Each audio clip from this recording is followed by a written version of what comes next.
Bismillahirrahmanirrahim. Assalamualaikum warahmatullahi wabarakatuh.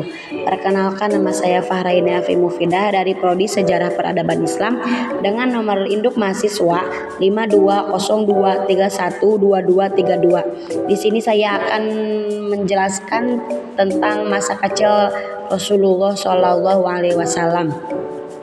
Rasulullah Shallallahu Alaihi Wasallam lahir pada tanggal 12 Rabiul Awal tahun Gajah atau 570 Masehi di kota Mekah.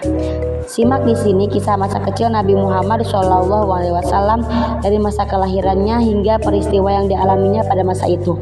Informasi mengenai kapan Nabi Muhammad lahir dapat disandarkan pada keterangan dari sejumlah hadis, salah satunya dalam hadis yang diriwayatkan Imam Ibnu Ishaq dari Ibnu Abbas. Wulida Rasulullah yaumal itsnaini litnatai asyrata lailatan kholat min syahri rabi'il awal amafiyil. Artinya Rasulullah dilahirkan di hari Senin tanggal 12 di malam yang tenang pada bulan Rabiul Awal tahun Gajah. Nabi Muhammad Shallallahu Alaihi Wasallam dilahirkan dalam keadaan yatim.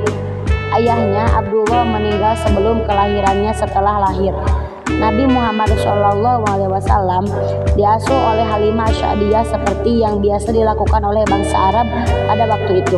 Halimah mengasuh dan menyusui Nabi Muhammad Shallallahu Alaihi Wasallam untuk sementara waktu. Kelahiran Nabi Muhammad Shallallahu Alaihi Wasallam disertai dengan peristiwa luar biasa. Pada saat itu Abroha dan pasukannya bermaksud menyerang Ka'bah, namun usaha mereka digagalkan oleh Allah Subhanahu Wa Taala dengan hujan batu dari neraka yang dibawa oleh burung-burung ababil. Di kemudian hari, Nabi Muhammad Shallallahu Alaihi Wasallam diutus oleh Allah sebagai panutan bagi seluruh umat manusia di dunia.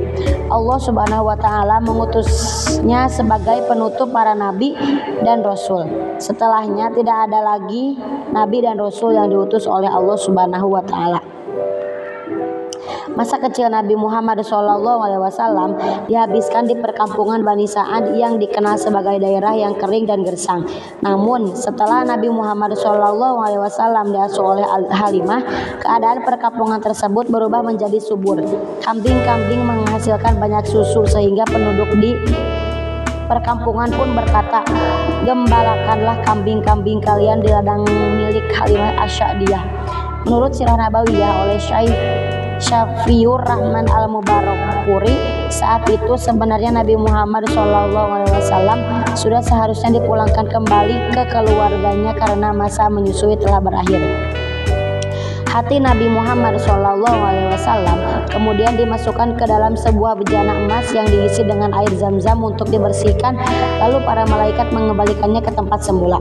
Peristiwa ini terjadi sekitar 3 kali dalam kehidupan Nabi Muhammad SAW dan menjadi peristiwa pertama sebelum peristiwa Isra Mi'raj dan sebelum menerima perintah sholat 5 waktu.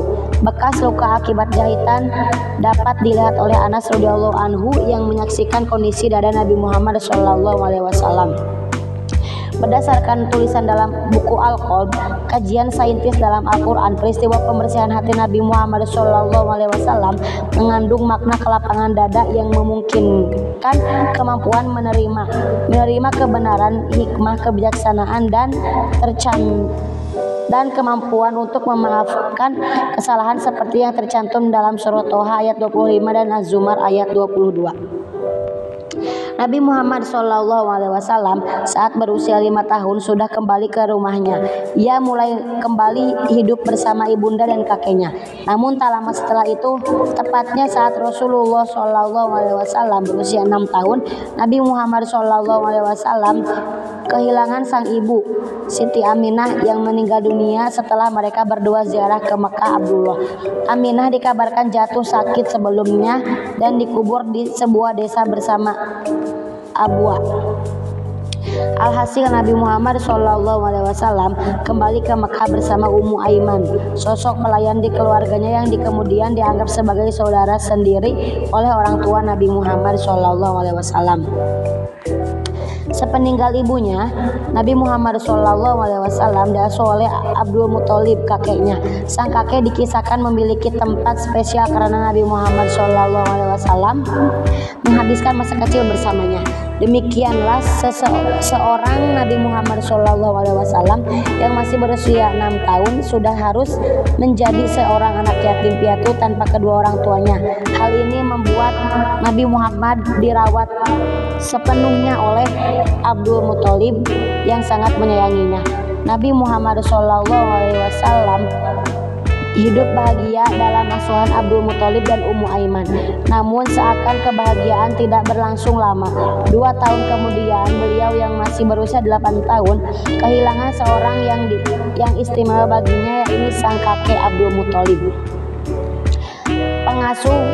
Pengasuh Nabi Muhammad SAW kemudian diserahkan kepada pamannya yang bernama Abu Thalib.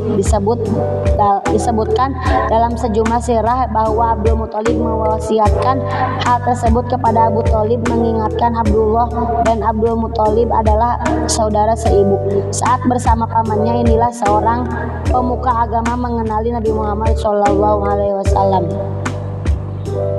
dan membawa Islam pada seluruh masyarakat di dunia. Mungkin cukup sekian kisah masa kecil Nabi Muhammad, kisah Rasulullah SAW yang bisa saya sampaikan.